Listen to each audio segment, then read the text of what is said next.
নিষ্পাপ দুই সন্তানের জন্য আরও কিছুদিন বাঁচতে চান সঞ্জিত চন্দ্র দাস।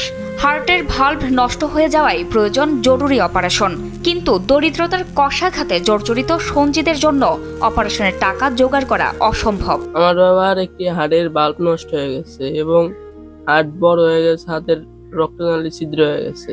অপারেশন করতে ব্যয়বহুল টাকা লাগবে এবং এটাও বলেছে এই সেপ্টেম্বরের ভিতরে অপারেশন না করলে সমস্যা হবে। পরে কইছে কত টাকা লাগবে, আমরা ডাক্তাররা বলেছে 14-15 লাখ টাকা লাগবে। সিরাজগঞ্জের শাহজাদপুর উপজেলার পুতাজিয়া গ্রামের বাসিন্দা সঞ্জিত চন্দ্র দাস। স্যান্ডেলিনা সো, রূপচর্চায় আভিজাত্য। পেশায় একজন নরসুন্দর। ছোট একটি সেলুনে কাজ করে কোনোভাবে চলত 5 জনের সংসার। নিজস্ব কোনো বাড়িঘর নেই তার। মন্দিরের জায়গায় ভাঙাচোরা টিনের দোচালা ঘরে বৃদ্ধ মা, স্ত্রী ও 2 সন্তানকে নিয়ে বসবাস। 6 মাস আগে চিকিৎসক জানান তার হার্টের ভালভ নষ্ট হয়ে গেছে, বড় হয়ে গেছে হার্টও, রক্তনালীতেও ছিদ্র ধরা পড়েছে। দ্রুত অপারেশন না করলে বাড়বে ঝুঁকিও।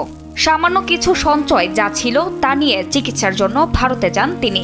সেখানকার চিকিৎসকরাও জানান 3 মাসের মধ্যে অপারেশন করতে হবে। খরচ হবে প্রায় 12 থেকে 13 লাখ টাকা। একজন সাধারণ নাপিতের পক্ষে এত টাকা জোগাড় করা অসম্ভব। আমার হাড়ের সমস্যা, হাড়ের বাল্বের সমস্যা। বাল্ব একটা ড্যামেজ হয়ে গেছে এবং রক্তের নালী ছিদ্র আছে। ডাক্তার ওপেন সার্জারির কথা বলছে। আমি 3টে মেডিকেল দেখিয়েছি। সরেজমিনে গিয়ে দেখা যায় মলিন বিছানায় শুয়ে কাতরাচ্ছেন সঞ্জিত। পাশে বসে স্ত্রী লিপি রানী দাস হাত পাখা দিয়ে বাতাস করছেন। ঘরের টিনের ফাঁকা দিয়ে ঢুকে পড়া আলো যেন তাদের দুঃখকে আরো স্পষ্ট করে তোলে।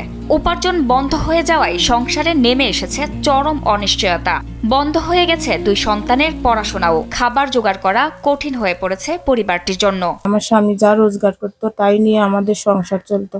এখন আমার স্বামী অসুস্থ হওয়ার পরে আমার 2টো বাচ্চা, আমার শাশুড়িকে নিয়ে আমার সংসার চালানোই কষ্ট হয়ে গেছে। ছেলের এমন অবস্থায় চিকিৎসার জন্য সকলের কাছে সহযোগিতা কামনা করছেন বৃদ্ধ মা। আমার ছেলের একটা ভাল নষ্ট আর নারী একটা ভিতরে ছিদ্র হয়, রক্ত পড়ে। এখন আমার ছেলে কাম করতে পারে না। কিছু মেলা জায়গায় চেষ্টা করা হয়েছে, সবাই দিছিল কিছু, নিজের মানুষ। আর এখন আমার বলছে কিছুই নাই। দরিদ্র নরসুন্দর সঞ্জিত চন্দ্র দাসের চিকিৎসার জন্য প্রয়োজন সমাজের বিত্তবানদের আর্থিক সহায়তা। একটু সহানুভূতি আর সামান্য সহযোগিতায় ফিরে পেতে পারে একজন বাবার জীবন আর একটি পরিবারের বেঁচে থাকার স্বপ্ন। জান্নাতুল ফেরদৌস, কালবেলা।